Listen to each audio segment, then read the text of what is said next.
Oi, amados do Pai, chegamos ao 27º capítulo de Levítico, o último, que trata assim das leis relativas a votos e ofertas dedicadas a Deus.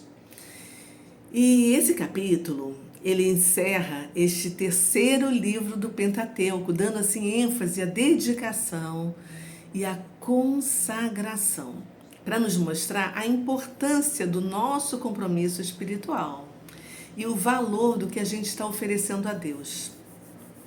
Esse capítulo, ele também nos ensina a valorizar os nossos compromissos e a importância da integridade, da sinceridade, como a gente deve atuar na nossa vida. Não com emoção, né? Mas com palavra e com razão. Vamos ler juntos todo esse capítulo e depois refletir sobre ele? Qual é a relação dele com a nossa vida hoje em dia? Então, simbora, vamos lá. Bom, espero que você esteja com a sua Bíblia na mão. A gente vai ler essa Bíblia, né, a linguagem viva, que é bem atual e não é difícil de você entender. Amanhã, quando a gente começar outro capítulo, a gente começa com outra Bíblia. E é legal a gente ler tudo, porque tem muita gente que nunca leu a Bíblia e aí vai acompanhar a leitura para poder entender o que a gente vai refletir, né? Então, vamos lá. Disse o Senhor a Moisés: diga ao povo de Israel o seguinte: quando alguém fizer um voto especial, dedicando pessoas ao Senhor, deve ser feito conforme o devido valor. Um homem que tem entre 20 e 60 anos de idade pagará o valor de 600 gramas de prata, tomando como base o padrão de pesos do tabernáculo. Uma mulher que tenha entre 20 e 60 anos pagará o valor de 360 gramas. Se for um menino ou jovem entre 5 e 20 anos, pagará o valor de 240 gramas de prata. Espera aí que tá tocando aqui meu telefone, perdão. Se for uma menina ou moça, pagará o valor de 120 gramas. Se for um menino entre 1 mês e 5 anos de idade, pagará o valor de 60 gramas de prata. Se for uma menina, pagará o valor de 36 gramas de prata. Um homem de mais de 60 anos de idade pagará o valor de 180 gramas de prata. Uma mulher dessa idade pagará o valor de 120 gramas. 60 gramas a menos, o homem paga mais. Se a pessoa que fez o voto for muito pobre para pagar o valor estabelecido, procurará o sacerdote, que decidirá o valor a ser pago de acordo com as posses daquela pessoa. Se um doador prometeu, mediante voto, dedicar um animal ao Senhor, esse animal dado ao Senhor será considerado santo. O doador não poderá trocar um animal por outro. Ele não poderá trocar um animal bom por outro ruim, nem um animal ruim por outro bom. Se, porém, por algum motivo os trocar, ambos serão consagrados, pertencendo ao Senhor. Se o que ele prometeu, mediante voto, for um animal impuro, que o Senhor não aceita, deve ser apresentado ao sacerdote, que fará a avaliação, seja bom, seja ruim. A avaliação do sacerdote determinará o valor do animal. Se o dono desejar resgatar esse animal, deverá pagar o preço estabelecido, acrescido de 1/5. Se um homem dedicar a sua casa ao Senhor, chamará o sacerdote para fazer a avaliação da casa. Se esse homem quiser resgatá-la, terá de pagar o preço da casa, acrescido de 1/5. Se alguém dedicar ao Senhor uma parte das terras da sua família, o preço dessas terras será calculado de acordo com a semeadura, com a seguinte base: 600 gramas de prata para cada barril de semente de cevada. Se a sua terra for dedicada durante o ano do jubileu, nós falamos sobre o jubileu no vídeo anterior, falando sobre as festas. É interessante você assistir, tá? De acordo com os anos que faltarem para o ano do jubileu seguinte. Caso queira resgatar a terra que dedicou ao Senhor, o dono terá de pagar o valor estabelecido, acrescido de 1/5. Você vai ver que tudo tem 20% a mais, 1/5, né? E a terra voltará a ser sua. Mas, se ele não a resgatar, ou se tiver vendido a terra a outra pessoa, não mais poderá resgatá-la, quando a terra for liberada no ano do jubileu. será santa e pertencerá ao Senhor, como terreno dedicado a Ele, e se tornará propriedade do sacerdote. Se alguém dedicar ao Senhor um campo que comprou e não for parte da sua herança, o sacerdote calculará o valor, tomando como base os anos que faltam para o ano do jubileu. No mesmo dia, o homem pagará o seu valor e dedicará dinheiro ao Senhor. No ano do jubileu, a propriedade será devolvida àquele de quem foi comprada. Todas as avaliações serão feitas de acordo com o peso padrão de prata do tabernáculo. Ninguém deverá dedicar a primeira cria de um animal, pois já pertence ao Senhor. Seja cria de vaca ou de animal de menor tamanho, mas no caso de um animal impuro, proibido para o sacrifício, é diferente. Será resgatado pelo preço estabelecido pelo sacerdote, acrescido de 1/5. Se não for resgatado, será vendido pelo valor estabelecido.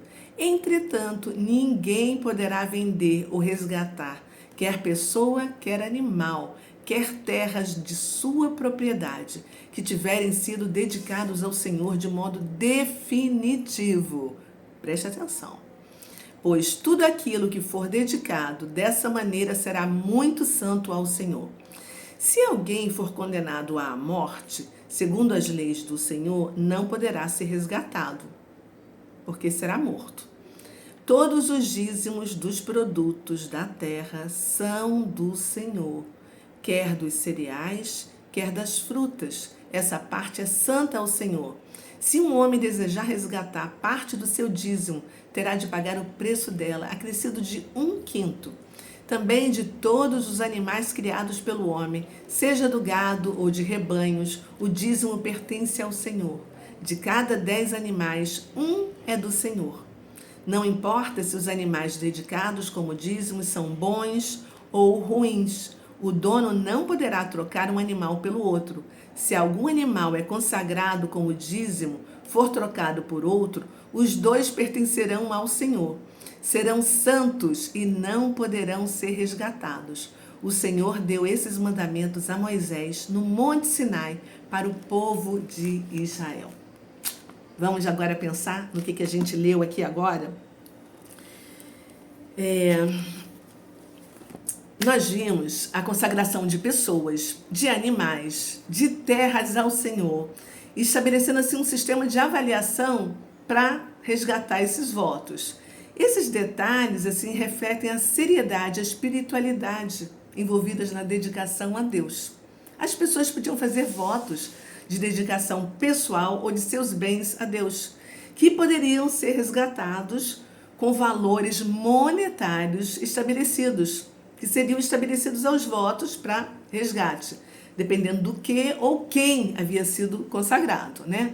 O engraçado é que muitas pessoas, quando leem esse capítulo, acham um absurdo Deus estabelecer cobrança e ainda acrescentar 1/5, que equivale a 20% do valor, para poder resgatar, né? Só que essas pessoas, elas reclamam, elas murmuram, mas elas não percebem que Deus é um Deus justo, que Deus é fiel, que Ele não quebra aliança e que sua palavra é sim, sim, não, não. O que Deus está fazendo aqui é nos ensinar fidelidade, gente. Infelizmente, nós não somos pessoas fiéis como Ele é. E a gente só aprende quando a gente sente no nosso bolso. Isso em quase tudo na nossa vida, não é verdade? Ou quando a gente perde alguém também, né? E aí a gente passa a dar valor àquela pessoa que a gente não dava enquanto estava vivendo, não é verdade? Pois é. Deus nos conhece como ninguém. E está assim tratando as nossas emoções e nos fazendo entender que cada compromisso tem um custo e uma responsabilidade associados. Como é que eu vou dizer? Deus está ali, gente, lá no Monte Sinai, ou Monte Horebe, como você queira chamar, protegendo o seu povo, dando instruções para Moisés, dando princípios para protegê-los das suas próprias emoções, né? Da pressa que nós temos para fazer votos, que a gente não vai cumprir. Porque o voto é uma coisa muito séria. Deus aceita votos naquela época e até hoje. Apesar de hoje em dia as pessoas nem fazem tantos votos, né, ao Senhor como faziam antigamente, não é verdade? Mas Deus continua aceitando votos. E tem votos tão legais para ajudar uma criança carente, para ajudar uma viúva, né, para contribuir com o hospital, com a cura do câncer que está aumentando tremendamente. Olha quantas mulheres hoje em dia mais novas com câncer. Olha a estatística crescendo. Voto para levar cesta básica para uma família todo mês. Voto para ajudar a manter uma casa de repouso para pessoas idosas. Tem diversos votos muito interessantes, mas todos os votos feitos a Deus devem ser cumpridos, conforme foram prometidos. Você já fez um voto alguma vez com Deus? Será que você cumpriu o voto exatamente como você prometeu? Reflita sobre as suas promessas, porque fazer compromissos espirituais e cumpri-los é um ato de integridade, gente. Assim também como é importante a gente honrar os nossos votos que a gente faz, as nossas promessas na nossa vida no dia a dia, para as pessoas. Será que você é uma pessoa que promete, seja lá o que for, e é uma pessoa que cumpre o que você prometeu? Ou é daquelas pessoas que só falam da boca para fora e não estão nem aí para o que está prometendo para os outros? Bem estilo de alguns políticos que a gente tem hoje em dia, que eu não vou nem falar, né? Não é verdade? Os judeus, eles têm uma oração para quebrar os seus votos que fizeram a Deus e que não podem continuar a cumprir. Às vezes até por uma questão, uma situação diferente que eles estão vivendo do momento que eles fizeram aquele determinado voto. E isso eles fazem no dia do Yom Kippur, que é o dia da expiação. Que você pode assistir um vídeo específico que eu fiz falando sobre as festas eternas. Eu até vou colocar, acho que aqui, né, ou aqui, não sei, ele vai aparecer para você clicar e assistir ele. Ele é interessante porque fala sobre as festas eternas que o Senhor estabeleceu para cada um de nós, não só para os judeus, tá? E essa oração de cancelamento de voto, ela só pode ser feita nesse dia. E tem uma oração específica para esse cancelamento de voto. Agora, presta atenção. Uma coisa é o voto que você faz, que caso você se arrependa, existe uma maneira de você cancelar. Outra coisa, muito mais forte do que o voto, é aquilo que você consagra a Deus, tá? Aí você não pode tomar de volta, porque é de Deus, você entregou para Ele. Nós descobrimos que quando se fazia uma dedicação total a Deus, de objetos ou de terras, eles se tornavam sagrados. É de Deus e ponto final, não tem vírgula. Em breve a gente vai ler aqui na Bíblia a história de Ana, que era uma mulher estéril e ela fez um voto a Deus consagrando seu filho a ele e cumpriu a promessa. Depois que o bebê desmamou, ela entregou Samuel para Deus, né? E você vai ver quem esse filho se tornou. Aqui não tem volta. Então, Deus está nos ensinando, através desse capítulo, a não agir precipitadamente, mas com total certeza, confiança da decisão que a gente vai tomar, para a gente não se deixar enganar por nossas emoções. Porque as emoções, uau, nossa, é um problema sério, né? Nós devemos ter em mente que quando a gente dedica tempo e recursos a causas nobres, nós estamos contribuindo tanto para o nosso crescimento pessoal, quanto para o crescimento de toda a nossa comunidade, entendeu? E a gente precisa saber que as nossas ofertas precisam ser feitas com coração puro. Vamos orar? Obrigada, Pai. Obrigada por pensar nos mínimos detalhes. E a cada capítulo nos acrescentar mais e mais informações sobre o Teu caráter e nos mostrar o quanto nós precisamos conhecer as nossas diversas emoções, A gente precisa nominá-las, entender todos os sentimentos com a nossa razão, né? Nós vivemos pela fé, Pai. E a gente não pode ser o tipo daquela pessoa que faz promessas, sai por aí prometendo sem cumprir. Nós precisamos, né, gerir os nossos pensamentos, as nossas emoções e tomar decisões acertadas. Obrigada, Senhor, por todas as revelações que recebemos nesse livro, que o Senhor preparou passo a passo o seu povo para entrar na terra prometida. Quanta misericórdia, quanta paciência a gente precisa do Senhor. Por favor, Pai, não nos abandone.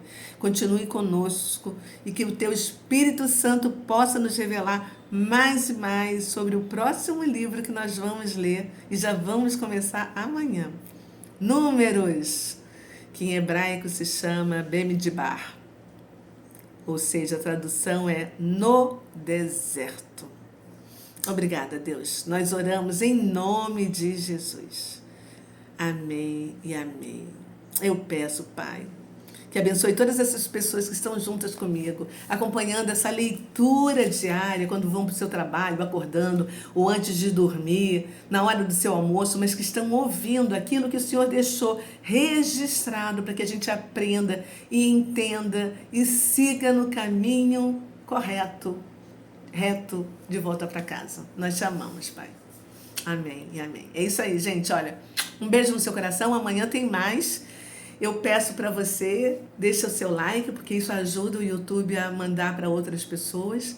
E eu peço também que você compartilhe com alguém que você ama, para poder receber esses insights que você está recebendo aqui.